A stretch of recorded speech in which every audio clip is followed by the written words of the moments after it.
नमस्कार, मैं हूं संजय पाठक और आप देख रहे हैं प्रेस 15। मित्रता, सेवा, सुरक्षा, ये तीन शब्द ऐसे हैं, जब भी कोई इंसान इन्हें सुनता है तो उसे बड़ा आराम मिलता है। वो कितनी भी पीड़ा में हो, अगर उसे मित्रता, सेवा और सुरक्षा, ये तीन भाव उसके आसपास नजर आते हैं तो वो चैन से रहता है। और ये तीन वाक्य उत्तराखंड में कोई और नहीं, उत्तराखंड की पुलिस कहती है कि मित्रता, सेवा, सुरक्षा। कोई भी पीड़ित, कोई भी आम आदमी अगर किसी थाने में आता है, किसी चौकी में आता है, तो उसे इन तीनों का सहयोग मिलेगा। लेकिन आज जो खबर आपको दिखा रहा हूं, वो आपके इस ध्येय वाक्य को, उत्तराखंड पुलिस के इस ध्येय वाक्य को आपके सामने रखेगी कि आखिर क्या वाकई में ऐसा हो रहा है।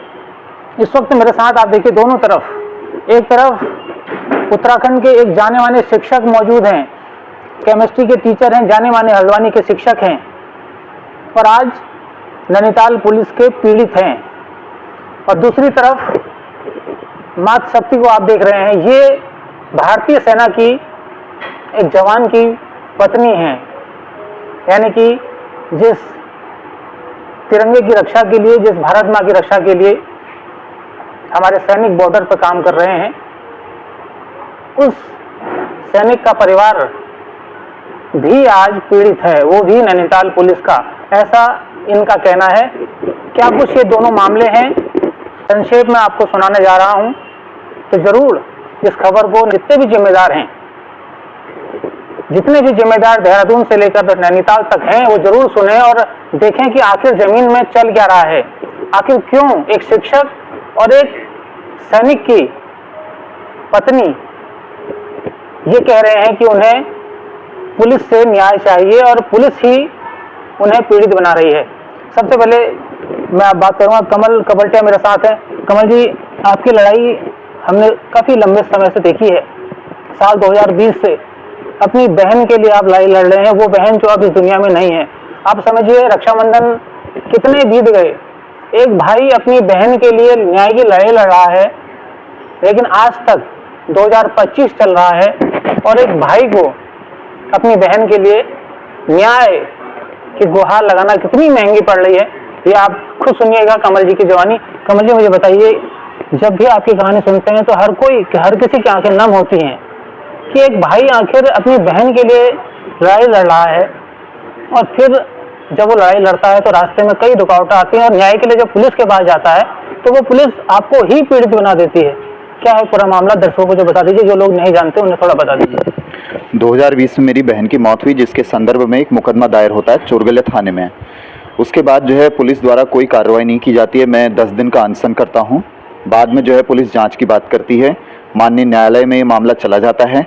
वहाँ जो है जो वादी थे और जो बाकी दूसरा विपक्ष व्यक्ति था और पुलिस था, इनके बीच क्या हुआ मैं नहीं जान सकता इस बात को, ये तो पुलिस ही इस बारे में सूचना दे सकती है। और इन्होंने मुझे जानकारी ये भी मिली कि आगे जाकर माननीय उच्च न्यायालय में कोई भी अपील दायर नहीं की उस मामले को लेकर, और मैंने वही गवाही दी जो पुलिस को दी थी। अब इस मामले को लेकर जो है जो परिवार है, जो विपक्षी परिवार है, वो लगातार मुझे प्रताड़ित करता है, मारने की धमकी देता है, तरह तरह की चीज़ें करता है। और एक भाजपा नेता मुकेश बेलवाल है, उसको लेकर जो है ये व्यक्ति लगातार मुझ पर हमले भी करते हैं। मेरे पास जो है पिछले साल एक बहुत बड़ा जो है हमला हुआ था, एक शिक्षक और था, मेरा फ़ोन लूट लिया गया, उसमें भी हमारे खिलाफ ही फर्जी मुकदमा कर दिया पुलिस ने। और फिर उसके बाद सर अभी जो है कुछ समय पहले मेरी माँ के साथ भी बलात्कार करने की धमकी दी गई, जिसके संदर्भ में हम मुखानी थाना गए, क्योंकि मैं सामाजिक मुद्दों में भी आवाज़ उठाता हूँ। तो इस संदर्भ में मुझे जो है बहुत सारे लोगों का सामना करना पड़ता है जो मुझे धमकी, मारने की, इस तरह की बातें करते हैं। अभी जो है प्रेजेंटली 12 मई को मुझे अरेस्ट कर लिया गया बिना किसी वजह के। ये बताया गया, बाद में मुझे मालूम पड़ा कि एक चोरगलिया थानाध्यक्ष राजेश जोशी और साथ ही मुकेश बेलवाल और जो बाकी परिवार है, विपक्षी परिवार, मेरी बहन, मृतक बहन का जो ससुराली पक्ष था, उन्होंने अपनी दुश्मनी निकालने के लिए मेरे खिलाफ एक फर्जी मुकदमा दायर कर दिया। अब उसके बाद जो है मेरे को अरेस्ट कर लिया जाता है, न कोई नोटिस आता है मेरे पास, न कोई पूछताछ के लिए पुलिस आती है कभी, और कोर्ट को गुमराह करके NBW निकालकर मुझे 20 घंटे के लिए जेल में भेज दिया जाता है।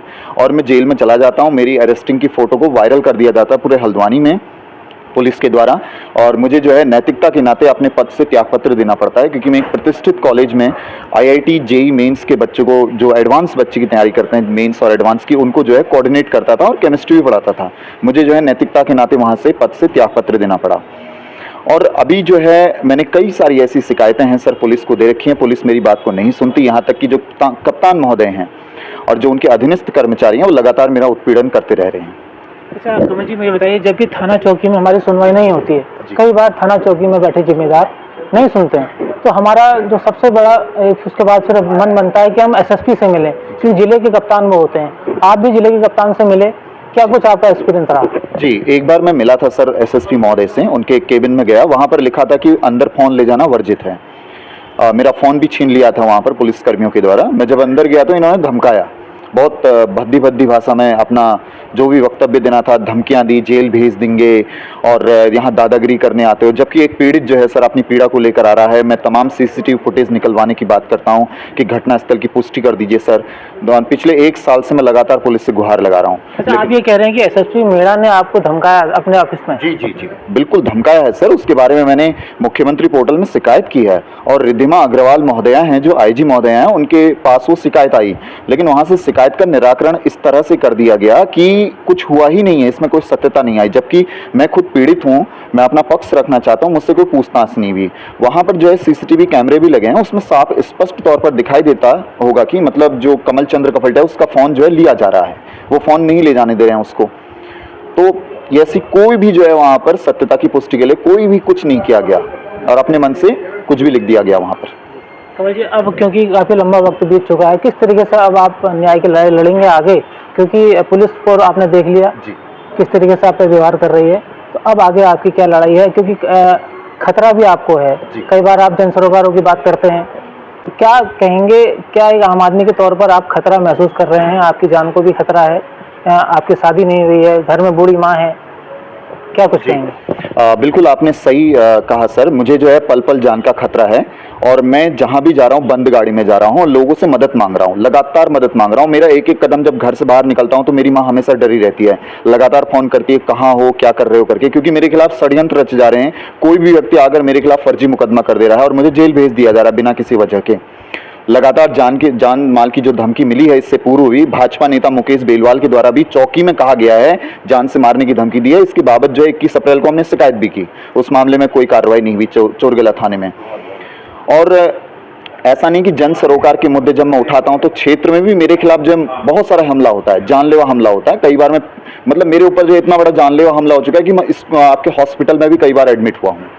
तो अब जो है मैं पुलिस से कई बार गया था, पुलिस से भी मुझे खतरा है, वो भी मेरा एनकाउंटर कर सकती है। मैं तो कई बार जो है प्रोग्राम में कह चुका हूं कि पुलिस मेरा एनकाउंटर कर सकती है। सर मुझे थाना जाने में डर लगता है कि मेरे साथ क्या बदसलूकी करें, और यहाँ तक कि मैं एसएसपी कार्यालय भी जाने में डर लगता है। मैं तो महिलाओं से भी कहता हूँ कि आप मत जाइए इन थानों में, और चोरगलिया थाने में तो बिल्कुल मत जाइए, क्योंकि एक तो जंगल में है, नेटवर्क कनेक्टिविटी नहीं है वहाँ पर, और कुछ भी कर दिया जाएगा। इससे पूर्व आपने देखा होगा एक व्यक्ति के साथ मारपीट हुई और उस पर कोई कार्रवाई नहीं की चोरगला थाने ने। वो हल्द्वानी में हुआ, एक लड़के को लूट लिया गया था। और इससे पूर्व आपने देखा होगा चोरगला थाने राजेश जोशी पर आरोप लगाया था महिला ने कि ये मेरा पति जो है वहां पर गया था, उसने दुत्कारा पुलिस थाने ने, और बाद में उसने आत्महत्या कर ली, ऐसा न्यूज़पेपर में पढ़ रहा था। और इस व्यक्ति के तो बहुत सारे सर रामनगर में भी कुकर्म कहें, बहुत सारे कारनामे करके आया है। माननीय न्यायालय ने भी इनको दंडित किया हुआ, बहुत सारी फटकार लगाई है, उस पर भी काम चल रहा है। 2022 में एक बच्चा, मैं आपकी जानकारी के लिए बता दूं, समाज को भी बताना चाहता हूं सर, आपके प्लेटफॉर्म के माध्यम से आप जरूर इस विषय को रखिएगा। रामनगर में एक दिव्यांग बच्चा लापता हो गया 2022 में, आज तक वो बच्चा नहीं मिला, आज तक नहीं मिला है सर वो। अब सोचिए इतना बड़ा पुलिस प्रशासन है और नहीं मिल पाया। इसकी जांचकर्ता कौन थे आप जानते हो? चोरगलिया थाने में पदस्थ राजेश जोशी जी उस समय, और इन्होंने वहां भी यही काम किया है सीसीटीवी फुटेज को नष्ट करने का। इन्होंने कहा सीसीटीवी फुटेज ये सब हमने देख लिया, अब बच्चा गया तो कहाँ गया? एक सवाल है राजेश जोशी जी से भी कि बच्चा कहाँ है वो बच्चा। तो ऐसी इस तरह की हरकतें कर रहे हैं सर। मुझे तो आप पल पल पुलिस से भी और नेताओं से भी खतरा है। अगर मेरी हत्या होती है, अगर मैं कल को नहीं दिखता हूं इस दुनिया में, तो इसका पूरा का पूरा श्रेय जो है नैनीताल पुलिस प्रशासन को जाएगा। उन्होंने सुरक्षा के मेरे कोई इंतजाम नहीं किए। कई बार बोल चुका हूं कि मुझे जो है पुलिस सुरक्षा दी जाए, तो ये कहते हैं कि तुम्हारे बाप के हैं पुलिस, सीधे बोलते हैं तुम्हारी सुरक्षा के लिए आए हैं क्या पुलिस वाले, तुम्हारे वहां कांस्टेबल भेजेंगे हम? आप कितने बड़े लोग हो चुके हो तुम, इस तरह की बातें करते हैं। अब तो मेरे पास एक ही रास्ता है सर, जो कानूनी रूप से है। मैं माननीय न्यायालय में इस लड़ाई को लड़ूंगा और कई लोग साथ भी दे रहे हैं, ऐसा नहीं है। माननीय न्यायालय में भी और वकील समुदाय भी जो है इस पक्ष में है कि आपको न्याय मिले, आपके साथ गलत हुआ है। पुलिस प्रशासन से मैं यही कहना चाहता हूं, इस तरह की तानाशाही मत कीजिए। लोकतांत्रिक हमारा देश है, इसको बर्बाद मत कीजिए। संविधान के तहत हर किसी व्यक्ति को बोलने की आज़ादी मिली है। मैं कानूनी मर्यादा में रहकर ही बोलता हूं सर। पुलिस ने आज तक सर मैं इतनी सारी बातें कह दी हैं, इतने सारे मुद्दे उठा दिए, पुलिस ने मेरी पोस्ट पर, मेरी वीडियो पर कभी कार्रवाई नहीं हुई है मेरी, क्योंकि कार्रवाई बनती नहीं है और मेरे को फंसाया जाता है, फर्जी मुकदमे से जेल डाला जाता है। और मेरी जो है छवि धूमिल करने का कार्य राजेश जोशी थानाध्यक्ष चोरगलिया करते हैं। ये फोटो खींचकर लोगों को देते हैं कि इसकी फोटो को वायरल करो, और वायरल कर दी जाती है और मुझे जो है त्याग पत्र देना पड़ता है सर। और मैं आज जो है यहाँ पर बैठा हुआ हूँ, मैं अपने जो मेरा जो व्यक्तिगत एक आधारिक कार्य था जो मैं कई समय से कर रहा था, 12 साल से प्रतिष्ठित कॉलेजों में, प्रतिष्ठित संस्थानों में पढ़ा चुका था, उसको छोड़ना पड़ा मुझे। आज मजबूरी में यहाँ पर बैठना पड़ रहा है। ये सारा काम नैनीताल पुलिस प्रशासन का है, जिसमें एसएसपी महोदय की चुप्पी कहीं न कहीं ऐसे लोगों को समर्थन दे रही है। तो ये थे मेरे साथ, देखिए, शिक्षक कमल कपड़टिया, जिन्होंने विस्तार से अपनी बात बताई और चेहरा आपने देखा किस तरीके से पुलिस काम कर रही है नैनीताल जिले में खास तौर पर। इस वक्त देखिए मेरे साथ एक महिला मौजूद है, जैसा कि परिचय मैंने आपको शुरुआत में दिया था कि ये एक सैनिक की पत्नी है। आइए इनसे बात करते हैं। दीदी ये बताइए, पहले अपना नाम बता दीजिए, कहाँ की आप रहने वाली हैं और क्या आपके साथ हुआ है? सर मेरा नाम सोनी बिस्ट है, मैं पोस्ट ऑफिस दौलतपुर थाना चोरगलिया के रहने वाले हैं। और सर मुझे वहाँ कहते हैं मारा गया लोहे के सब्बल से। किसने मार दिया आपको? सर मेरे पड़ोस में रहता है। सर मारने वाला कौन हो सकता है? पुलिस से कोई जानकारी करे कौन है? वो मेरा दुश्मनी है जो मेरे को बिल्कुल एक बार नहीं कई बार मार चुका है मुझे। तो क्या वजह, क्यों मारा आखिर? ऐसे तो कोई किसी को मारेगा नहीं। कोई बात हुई थी, ऐसा कुछ घटना हुई थी आपके साथ? सर कोई घटना नहीं हुई थी सर, वो हमारी मेड़ खोदा था लोहे के सब्बल से, उसके हाथ में लोहे के सब्बल था। मैं चली गई तो ये क्यों कर रहा है, उसने लेके मुझे लोहे के सब्बल से मार दिया। तो उसके बाद फिर आपने क्या किया? क्या मैं थाना चोरगलिया गई तो वहाँ पे मैंने बता दिया था कि मुझे चोट लगी है। पहले मैं कोरपुर में गई थी, वहाँ मैंने बता दिया, क्योंकि मेरे पीठ पीछे फिर ये पुलिस को लेके आता है, फिर वो बता ये घर नहीं गए तो पुलिस इनकी सारी बातें ही मानती है। तो मैंने वहाँ राजेश जोशी जी को भी कॉल में बता दिया था कि सर मेरे साथ ऐसे ऐसे घटना हुई है, तो मुझे चोट आई है, मैं अभी जा रही हूँ, तो अभी मैं घर में नहीं हूँ। तो जब मैं थाना गई, उस दिन में गई थी थाने में 14 तारीख को, 14 मई, तो उस दिन भी वहाँ पे वो सर नहीं थे। मैं सर शाम को बुलाएंगे, मुझे शाम को भी नहीं बुलाया गया, मुझे सुबह भी नहीं बुलाया गया। फिर मैं जब सुबह वहाँ पे गई, मैं तो अंदर से एक सिपाही थे, मैंने कहा सर मेरी बात करा दीजिए, मुझे ये चोटें लगी हैं और ये अपनी एप्लीकेशन देनी है। तो उन्होंने कहा सो रहे हैं, गश्त लगा के आए, गश्ते में थे रात भर। तो मैंने फ़ोन किया, मैंने कहा सर मुझे चोट आई है, तो आपने कोई कार्रवाई नहीं करी। कह रहे तो दूसरा का पक्ष ले रहे थे। मैंने कहा सर आपने मुझे देखा नहीं, मुझे इतना मार रखा है, ये है सो।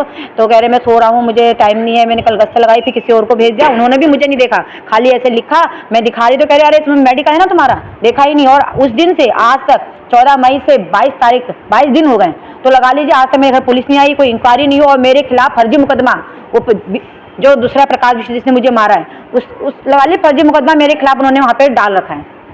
हाँ। तो पुलिस ने आपका मेडिकल किया? पुलिस ने नहीं किया, मैं खुद करा के आई। हाँ, बेस में करा के आई मैं। ये बताइए, जिसने आपको मारा है क्या कोई सरोकार रखता है समाज में, किसी पद में है, कौन है, आखिर क्यों पुलिस कार्रवाई नहीं कर रही उसके खिलाफ? सर वो किसी संस्था में है, कोई एनजीओ चलाता है, और उसका नाम प्रकाश विष्ट है। और क्या बोलते हैं सर, उसके पता नहीं राजनीति से जुड़ा तो कोई ना, हर किसी की पहचान है। ये बता दीजिए आपके पति का नाम क्या है और कहाँ वो तैनात है? मेरे पति सर 9 असम राइफल्स में हैं और जेसीओस हैं। उनकी भी नहीं सुनी, उनको भी फ़ोन लगाया राजेश जोशी जी को, तो वो उनकी तरफदारी करे प्रकाश विष्ट की, जिसको ना कुछ चोट भी नहीं लगी है। और उनसे कह रहे हमने उनका देखा है, उनको मारा है, ये है सो है, तो उन्होंने तो अब उनकी भी नहीं सुनते, उसका कुछ कार्रवाई नहीं करते। वहाँ के थाना चोरगलिया, वहाँ का शासन प्रशासन सब खाली है, वहाँ कुछ नहीं सुनते। जिसकी पहचान है उसी की सुनेंगे। हाँ, मेरी तो कोई पहचान नहीं है, मैं किससे कहूँ जाके? कमिश्नर जी से कहा, उनकी भी नहीं सुनी उन्हें। कमिश्नर जी ने कहा उसे सीधे गुंडा ऐड करो, उस पर कार्रवाई करो, उनकी भी नहीं सुनी इनने। मैंने 2 दिन कमिश्नर जी के वहाँ गई, तो उन्होंने तो मुझे देखा, इनने तो मुझे देखा भी नहीं। हाँ, अब आप क्या चाह रही हैं, क्या होना चाहिए? मैं ये कहना चाह रही हूँ, जिस तिरंगे के लिए जगह जगह ये रोडों में घूम रहे झंडा लेके, और यहाँ पे मैं एक सैनिक की पत्नी हूँ जो इस तिरंगे की, इस देश की उस रक्षा कर रहे हैं, वहाँ अपनी जान दे रहे हैं, और ये तिरंगा लेके यहाँ घूम रहे हैं आप रोडों में। देखो मैं यहाँ पे रो रही हूँ, मुझे लोहे के सब्बल से मारा है, मेरी सुनी नहीं जा रही है। आपकी आंगन में रो रही है आपकी ये बेटी है, आपकी बहन, आप मुझे देख क्यों नहीं रहे? आप कहाँ पे तिरंगा लेके ये खाली रोड में ले जाने से, दिखाने से कुछ नहीं होता है। आप हमारी सुने, हम यहाँ पे रो रहे हैं, हमारी कोई सुनवाई नहीं हो रही है। थाना चोरगलिया पुलिस बिल्कुल कोई इसका कुछ नहीं है। ये पता नहीं किसकी बात सुनती है, किसके सुनने में आती है, एक तरफा ये काम करती है और जो कमजोर है उसको दबाया जाता है और फर्जी मुकदमा भी लिखा जाता है। मेरे खिलाफ यहाँ फर्जी मुकदमा है जो हमने किया भी नहीं है, वो इन्होंने वहाँ दर्शा के वहाँ फर्जी मुकदमा हमारे पर FIR दर्ज कर दी हमारे खिलाफ और 22 दिन हो गए हमारी कोई जांच नहीं की गई है। तो ये थे दो मामले, दोनों ही मामले चोरगलिया थाना पुलिस जुड़े हैं और चोरगलिया थाना पुलिस नैनीताल पुलिस का एक अंग है। अब देखना होगा कि आखिर एक शिक्षक और एक सैनिक की पत्नी, जब इन लोगों का ये हाल है, आप सोचिए समाज में जो आम आदमी है जिसका कोई सुनने वाला नहीं है, जो थाना चौकी में जाने से डरता है, जो पुलिस की वर्दी देख के डरता है, उस आदमी का जिले में क्या हाल हो रहा होगा, इस खबर से आप अंदाजा लगाइए। उम्मीद करते हैं इस खबर को जिले के कप्तान प्रहलाद नारायण मीणा जरूर संज्ञान लेंगे और इन दोनों पक्षों को सुनेंगे और जो वास्तव में जो कार्रवाई होनी चाहिए, जो दोषी हैं उन पर कार्रवाई होनी चाहिए, इस बात का इन दोनों पीड़ितों को वो भरोसा दिलाएंगे, यही उम्मीद करते हैं। और इसी उम्मीद के साथ हमने इस खबर को बनाई है क्योंकि कप्तान साहब हैं, बहुत बिजी उनका समय रहता है, हमसे मिलने का समय उनके पास न हो शायद, तो एक खबर के माध्यम से इन दोनों पीड़ितों की आवाज़ हमने आपके तक पहुंचाई है और कोशिश की है कि इस तरीके के जो भी मामले हैं जो थाना चौकियों में पीड़ितों को न्याय देने के बजाय इस तरीके से भटकाते हैं और भटकाने के साथ साथ खुद उनको पीड़ित बना देते हैं, तो ऐसे मामले रुकने चाहिए। तभी आम आदमी का पुलिस की वर्दी पर भरोसा बढ़ेगा और कानून व्यवस्था सही तरीके से कायम हो पाएगी। संजय पाठक, प्रेस 15, हल्द्वानी।